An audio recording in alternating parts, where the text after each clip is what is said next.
وزمل قم الليل إلا قليلا نصفه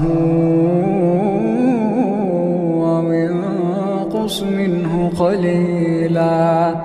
أو زد عليه ورتل القرآن ترتيلا إنا سنلقي عليك قولا ثقيلا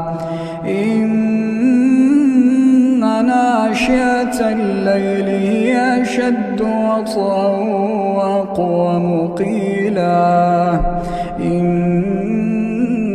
لك في النهار سبحا طويلا